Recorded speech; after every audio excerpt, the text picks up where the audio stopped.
नमस्कार, मैं हूं अंकुर और आप देख रहे हैं सत्य हिंदी का न्यूज बुलेटिन। एक नजर अब तक की सुर्खियों पर। भारतीय महिला तीरंदाजी टीम ने पेरिस ओलंपिक में क्वार्टर फाइनल के लिए क्वालिफाई कर लिया है।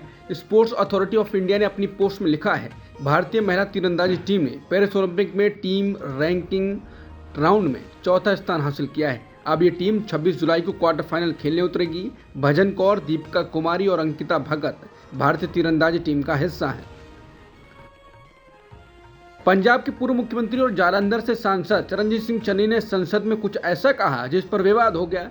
चन्नी ने लोकसभा में कहा कि बीजेपी हर रोज इमरजेंसी की बात करती है, लेकिन आज जो देश में अघोषित इमरजेंसी है उसका क्या?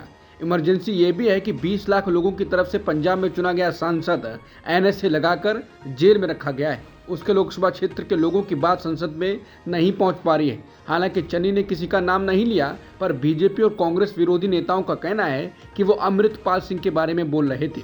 बीजेपी सांसद गिरिराज सिंह ने कहा कि चन्नी के बयान पर मैं इतना ही कहूंगा कि इंदिरा गांधी का हत्यारा खालिस्तानी और खालिस्तानी का समर्थक कांग्रेस का वार कांग्रेस, जय चन्नी। गिरिराज सिंह ने कहा, यह भारत की संप्रभुता पर हमला है, इस पर कार्रवाई होनी चाहिए। चरणजीत सिंह चन्नी के भाषण पर केंद्रीय राज्य मंत्री रवनीश सिंह बिट्टू ने कहा कि एक पूर्व मुख्यमंत्री एक देशद्रोही की तरह व्यवहार कर रहा है। चरणजीत सिंह चन्नी ने कहा कि एनएसए किसानों पर लगा है, बल्कि एनएसए उन पर लगा है जो देश और पंजाब को बांटना चाहते हैं। संसद में चरणजीत सिंह चन्नी और राज्य मंत्री रवनीश सिंह बिट्टू के बीच तीखी बहसबाजी भी देखने को मिली। चन्नी ने बिट्टू की तरफ इशारा करते हुए कहा कि आपके पिताजी उस दिन मरे थे जिस दिन आपने कांग्रेस को छोड़ा।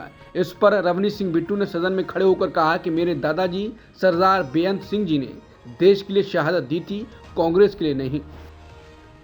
कैराना लोकसभा सीट से इस बार समाजवादी पार्टी के इकरा हसन चुनाव जीतकर संसद पहुंचे हैं। गुरुवार को इकरा हसन को पहली बार लोकसभा में बोलने का मौका मिला। इस दौरान उन्होंने लोकसभा अध्यक्ष के माध्यम से रेल मंत्री के सामने अपनी क्षेत्र की कई समस्याओं को उठाया। लोकसभा में बोलते हुए इकरा हसन ने रेल मंत्री से शामली को सीधी ट्रेन के जरिए हिंदू तीर्थ स्थलों प्रयागराज और वैष्णो देवी से जोड़ने की मांग की। उन्होंने कहा कि लंबे समय से क्षेत्र के लोग ऐसी मांग कर रहे हैं। सीधी ट्रेन चलने से पूरे इलाके का फायदा होगा। उन्होंने कहा कि मेरे संसदीय क्षेत्र कैराना में रेलवे मंत्रालय से संबंधित विभिन्न समस्याएं लंबे समय से लंबित हैं। इनका पूरा करवाया जाना आम जनता की सुविधा के लिए बहुत जरूरी है। मुख्यमंत्री योगी आदित्यनाथ के सरकारी आवास 5 कालिदास मार्ग पर गुरुवार को मेरठ मंडल के विधायक और मंत्रियों की बैठक हुई। बैठक में जाते वक्त कुछ विधायकों ने अफसरों को लेकर अपनी नाराजगी जताई और कहा कि मीटिंग में वो अपनी बात रखेंगे। गुरुवार को ये बैठक सुबह 11:30 बजे शुरू हुई। विधायकों ने अधिकारियों को लेकर अपनी शिकायतों पर मुख्यमंत्री से 1-to-1 मुलाकात की। कुछ विधायकों ने चिट्ठियों के माध्यम से भी सीएम को अपनी शिकायत भेजी है। मुख्यमंत्री से मिलने पहुंचे लोनी विधायक नंद किशोर गुर्जर ने कहा कि अधिकारी मनमानी करते हैं। वहीं नंद किशोर गुर्जर ने बेलगाम अफसरशाही पर निशाना साधा और इशारों में मुख्यमंत्री को लेकर भी ये कह दिया कि मुख्यमंत्री अगर इसका सबूत मांगते हैं तो इसका सबूत कहां से लाया जाए। आरएसएस के नेता और आरएसएस के अंग्रेजी मुखपत्र ऑर्गेनाइजर में एक कॉलमनिस्ट रतन शारदा ने 24 जुलाई को केंद्रीय बजट की आलोचना करने वाले सोशल मीडिया यूजर को ट्रोल करने के लिए बीजेपी के आईटी सेल के प्रमुख अमित मालवीय की कड़ी आलोचना की। इसे गंभीर समस्या बताते हुए शारदा ने कहा कि आईटी सेल को इसके बजाय उन नागरिकों के लिए सरकार की योजनाओं को सरल बनाने पर ध्यान केंद्रित करना चाहिए जो लाभान्वित हो सकते हैं। उन्होंने कहा कि बीजेपी आईटी सेल का ये रवैया एक गंभीर समस्या है। बजट 2024 के अच्छे बिंदुओं के बारे में सरलीकृत कम्युनिकेशन के साथ आने के बजाय वो नागरिकों को ट्रोल करना शुरू कर देते हैं। उनके डर का जवाब दीजिए, उनका अपमान मत कीजिए। अमित मालवीय। बता दें, एक्स पर एक पोस्ट में मालवीय ने संपत्ति की बिक्री में इंडेक्सेशन को खत्म करने के केंद्र सरकार के फैसले के बारे में शिकायत करने वालों की आलोचना की थी। उन्होंने कहा था कि आज रात हर कोई इंडेक्सेशन विशेषज्ञ है, जिसके बाद शारदा और कई अन्य भाजपा समर्थकों द्वारा उनके विरोध के बाद उसको हटा दिया गया। मालवीय द्वारा अपना पोस्ट हटाने के बाद शारदा ने फिर से टिप्पणी करते हुए कहा, ऐसा लगता है कि अमित मालवीय ने ट्वीट हटा दिया है। शरद पवार वाली एनसीपी के नेता अनिल देशमुख ने गुरुवार को डिप्टी सीएम देवेंद्र फडणवीस पर विस्फोटक आरोप लगाए। उन्होंने फडणवीस पर झूठे आरोपों के जरिए महाविकास आघाड़ी यानी एनडीए सरकार को गिराने की साजिश रचने का आरोप लगाया। उन्होंने आरोप लगाया कि 3 साल पहले देवेंद्र फडणवीस ने मेरे पास एक आदमी भेजा और मुझसे 4 हलफनामे लिखने को कहा। मुझे उद्धव ठाकरे, आदित्य ठाकरे, अजित पवार और अनिल परब के खिलाफ लिखित आरोप लगाने को कहा गया। उन्होंने दावा किया कि एनडीए गठबंधन के प्रमुख नेताओं के खिलाफ आरोप पड़ने का दबाव था। इन आरोपों के बाद संजय राउत ने बीजेपी पर हमला किया, जबकि बीजेपी ने आरोपों का खंडन किया है और कहा है कि उन्हें ये आरोप तब क्यों नहीं बताए। महाराष्ट्र के डिप्टी सीएम और एनसीपी के प्रमुख अजित पवार ने दिल्ली में केंद्रीय गृह मंत्री अमित शाह के साथ बैठक की। पवार के करीबी सूत्रों ने इसकी पुष्टि की और कहा कि बैठक बुधवार देर रात हुई। उन्होंने कहा कि पवार के 28 जुलाई को एक बार और दौरा करने की संभावना है। ये बैठक इसलिए महत्वपूर्ण है क्योंकि सत्तारूढ़ महायुति गठबंधन, जिसमें एकनाथ शिंदे के नेतृत्व वाली शिवसेना, भाजपा और एनसीपी शामिल हैं, इस साल अक्टूबर में होने वाले महाराष्ट्र विधानसभा चुनावों के लिए अपनी सीट बंटवारे की बातचीत शुरू करने को तैयार है। बता दें, अजित पवार के साथ गठबंधन बीजेपी को भा नहीं रहा है क्योंकि हालिया दिनों में कुछ भाजपा नेताओं और आरएसएस ने लोकसभा चुनावों में बीजेपी के खराब प्रदर्शन के लिए अजित पवार को जिम्मेदार ठहराया था। महाराष्ट्र में विधानसभा चुनाव होने से 3 महीने पहले भाजपा ने एमवीए के प्रमुख चेहरे शरद पवार पर अपना हमला तेज कर दिया। अमित शाह ने शरद पवार पर सीधा हमला बोलते हुए पवार को भ्रष्टाचार का सरगना कहा था। शाह ने कहा था कि उन्होंने देश में भ्रष्टाचार को संस्थागत कर दिया है, जिसके बाद बीजेपी के साथ सरकार में शामिल अजित पवार की एनसीपी के नेताओं को शाह का ये हमला अच्छा नहीं लगा और उन्होंने इसकी आलोचना की है। एनसीपी विधायक अन्ना वनसोडे ने कहा कि शरद पवार पर आरोप लगाना गलत है, इससे बचना चाहिए और ये महायुति गठबंधन के सभी भागीदारों के हित में है। एक अन्य एनसीपी नेता और पूर्व विधायक विलास लांडे ने कहा कि केंद्रीय गृह मंत्री के लिए मराठा दिग्गज के खिलाफ ऐसा बयान देना अनुचित था। उन्होंने कहा कि प्रधानमंत्री मोदी ने लोकसभा चुनाव के दौरान शहर में एक रैली में शरद पवार को भटकती आत्मा कहा था। इसका असर चुनाव पर पड़ा था। बीजेपी को अपनी गलती से सीखना चाहिए था। मैं किसी व्यक्ति के खिलाफ नहीं हूं और हम 84 साल के शरद पवार का सम्मान करते हैं। प्रतिद्वंदी दलों को उनके खिलाफ नहीं बोलना चाहिए, अन्यथा आगामी विधानसभा चुनाव में इसका प्रतिकूल प्रभाव पड़ेगा। पुणे एनसीपी के कार्यकारी अध्यक्ष प्रदीप देशमुख ने कहा कि शरद पवार राज्य के सबसे वरिष्ठ राजनीतिक नेता हैं। हो सकता है कि हम कुछ मुद्दों पर अलग हो गए हों, लेकिन अनुभवी नेता के लिए हमारे मन में सम्मान है। ऐसे ही बयान और नेताओं ने भी दिए। बता दें, कुछ दिन पहले ही अजित गुट की एनसीपी से कई नेता शरद पवार की पार्टी में शामिल हो गए थे और कहा जा रहा है कि और नेता भी जा सकते हैं। खबरों के मुताबिक महाराष्ट्र नवनिर्माण सेना यानी मनसे के नेता राज ठाकरे ने आगामी राज्य विधानसभा चुनाव अकेले लड़ने का फैसला किया है। बता दें, राज ठाकरे ने लोकसभा चुनाव के दौरान बीजेपी को समर्थन देने का ऐलान किया था। कहा जा रहा है कि उनकी पार्टी 225 से अधिक विधानसभा सीटों पर अपने उम्मीदवार उतार सकती है। बता दें, महाराष्ट्र विधानसभा में सदस्यों की संख्या 288 है। यूपी के सीएम योगी आदित्यनाथ के फैसले पर अब अमेरिका भी बोला है। यूपी में कांवड़ यात्रा के दौरान दुकानदारों से नेम प्लेट लगाने पर हुए विवाद पर अमेरिकी विदेश मंत्रालय की प्रेस कॉन्फ्रेंस में प्रवक्ता मैथ्यू मिलर ने जवाब दिया। इसको लेकर सवाल पाकिस्तानी पत्रकार ने पूछा था। सवाल के जवाब में मैथ्यू मिलर ने कहा कि हमने इस बारे में रिपोर्ट्स देखी हैं। हमने उन रिपोर्ट्स को भी देखा है जिसमें 22 जुलाई को भारत के सुप्रीम कोर्ट ने उस आदेश पर रोक लगा दी है, इसलिए वो आदेश अभी प्रभावी नहीं है। उन्होंने कहा कि हम विश्व में सभी लोगों के लिए धर्म और विश्वास की स्वतंत्रता के अधिकार के प्रति सम्मान को बढ़ावा देने और उसका सम्मान करने के लिए प्रतिबद्ध हैं। उन्होंने कहा कि सभी धर्म के लोगों के साथ समान व्यवहार को लेकर हमने भारतीय समकक्षों के साथ बातचीत की है। किरेन रिजिजू ने कहा कि जिस तरह से कुछ विपक्षी नेताओं ने अपने भाषण दिए वो सदन का अपमान करने और बजट सत्र की गरिमा को कम करने जैसा है।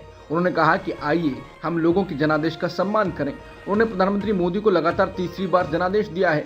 अगर कोई लोगों के फैसले का अपमान करने की कोशिश करता है तो उन्हें चुनाव में दंडित किया जाएगा। उन्होंने कहा कि प्रधानमंत्री मोदी ने कहा है कि चुनाव खत्म हो गए हैं और अब समय राजनीतिक सीमाओं से ऊपर उठकर देश के लिए मिलकर काम करने का है। हिमाचल प्रदेश की मंडी लोकसभा सीट से भाजपा सांसद कंगना रनौत के निर्वाचन को हिमाचल हाईकोर्ट में चुनौती दी गई है, जिसके बाद कोर्ट ने कंगना को नोटिस भेजा है।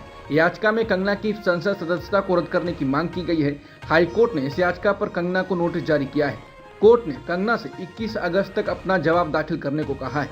कंगना के खिलाफ याचिका लायक राम नेगी ने दायर की है। नेगी का कहना है कि वो चुनाव लड़ना चाहते थे, लेकिन उसके नामांकन पत्र को मंडी के चुनाव अधिकारी ने गलत तरीके से खारिज कर दिया था। याचिकाकर्ता नेगी की दलील है कि अगर उनका नामांकन पत्र स्वीकार कर लिया जाता तो वो जीत जाते। याचिका में लायक राम नेगी ने कोर्ट से अपील की है कि कंगना के चुनाव को रद्द कर दिया जाना चाहिए। उन्होंने मंडी सीट पर दोबारा चुनाव कराने की मांग की है। सुप्रीम कोर्ट ने गुरुवार को खनन पर लगने वाली रॉयल्टी को लेकर बड़ा फैसला सुनाया। कोर्ट ने कहा कि राज्यों को खनिज वाली जमीन पर टैक्स लगाने का अधिकार है। अदालत ने कहा कि इस पर कोई रॉयल्टी टैक्स नहीं है। चीफ जस्टिस डीवाई चंद्रचूड़ की अध्यक्षता वाली 9 जजों की सुप्रीम कोर्ट की बेंच ने 8-1 के बहुमत से अपने ही पुराने फैसले को रद्द कर दिया, जिससे राज्यों को राहत मिली है। बता दें, सुप्रीम कोर्ट खनन और खनिज विकास और विनियमन अधिनियम 1957 के तहत एक महत्वपूर्ण मुद्दों पर सुनवाई कर रहा था। मामला ये था कि क्या खनिजों पर देय रॉयल्टी एक टैक्स है और क्या सिर्फ केंद्र सरकार के पास ही इस तरह का टैक्स लगाने का अधिकार है या राज्य सरकारें भी अपने क्षेत्र में खनिज भूमि पर लेवी लगा सकती हैं? सुप्रीम कोर्ट ने अपने फैसले में कहा कि 7 जजों की संविधान पीठ का 1989 का फैसला गलत था, जिसमें कहा गया था कि खनिजों पर रॉयल्टी एक टैक्स है। चीफ जस्टिस चंद्रचूड़ ने फैसला सुनाते हुए कहा कि संविधान की दूसरी सूची की प्रविष्टि 50 के तहत संसद को खनिज अधिकारों पर कर लगाने का अधिकार नहीं है। आम आदमी पार्टी को दिल्ली में नया ठिकाना मिल गया है। केंद्र सरकार ने पार्टी दफ्तर के लिए जगह अलॉट कर दी है। सूत्रों के मुताबिक आम आदमी पार्टी के राष्ट्रीय कार्यालय का नया पता अब बंगला नंबर 1 रविशंकर शुक्ला लेन होगा। यहीं से पार्टी की सभी गतिविधियां संचालित होंगी। केंद्र सरकार ने दिल्ली हाईकोर्ट के आदेश के बाद आम आदमी पार्टी को नया कार्यालय अलॉट किया है। दिल्ली के मुख्यमंत्री अरविंद केजरीवाल को राहत नहीं मिली है। दिल्ली की राउज एवेन्यू कोर्ट ने उनकी न्यायिक हिरासत 8 अगस्त तक बढ़ा दी है। वो तिहाड़ जेल से वीडियो कॉन्फ्रेंस के जरिए पेश हुए। इजरायल के प्रधानमंत्री बिन्यामिन नेतन्याहू ने अमेरिकी कांग्रेस के संयुक्त सत्र को संबोधित किया। इस दौरान उनके विरोध में बाहर प्रदर्शन होता रहा। प्रदर्शनकारी अमेरिका से इजरायल को सैन्य सहायता बंद करने की मांग कर रहे थे। जब नेतन्याहू का यूएस कांग्रेस में भाषण चल रहा था, तब पुलिस ने यूएस कैपिटल के बाहर जमा हुए हजारों प्रदर्शनकारियों में से कुछ पर काली मिर्च स्प्रे का इस्तेमाल भी किया। वहीं अमेरिका के कई शीर्ष डेमोक्रेटिक सांसदों ने भी नेतन्याहू के भाषण का बहिष्कार किया। यूएस कैपिटल पुलिस ने कहा कि मार्च कर रहे प्रदर्शनकारियों ने नाकाबंदी को पार करने की कोशिश की और कहे जाने पर पीछे नहीं हटे। पुलिस ने एक बयान में कहा कि भीड़ पुलिस लाइन से पीछे हटने के हमारे आदेश का पालन करने में नाकाम रही। हम कानून तोड़ने और उस लाइन को पार करने की कोशिश करने वाले किसी भी व्यक्ति पर काली मिर्च स्प्रे डाल रहे हैं। नेतन्याहू ने कहा कि अमेरिका और इजरायल को एक साथ खड़ा होना चाहिए। जब हम एक साथ खड़े होते हैं तो वास्तव चीजें आसान हो जाती हैं। हम जीतते हैं, वो हारते हैं। नेतन्याहू ने हमास द्वारा बंधक बनाए गए इजरायली बंधकों को प्रति एकजुटता व्यक्त करते हुए एक पीला पिन पहना हुआ था। उनके भाषण पर संसद में कई सांसदों ने तालियां बजाईं, लेकिन प्रमुख डेमोक्रेटों ने खड़े होकर जयकार करने से इनकार कर दिया।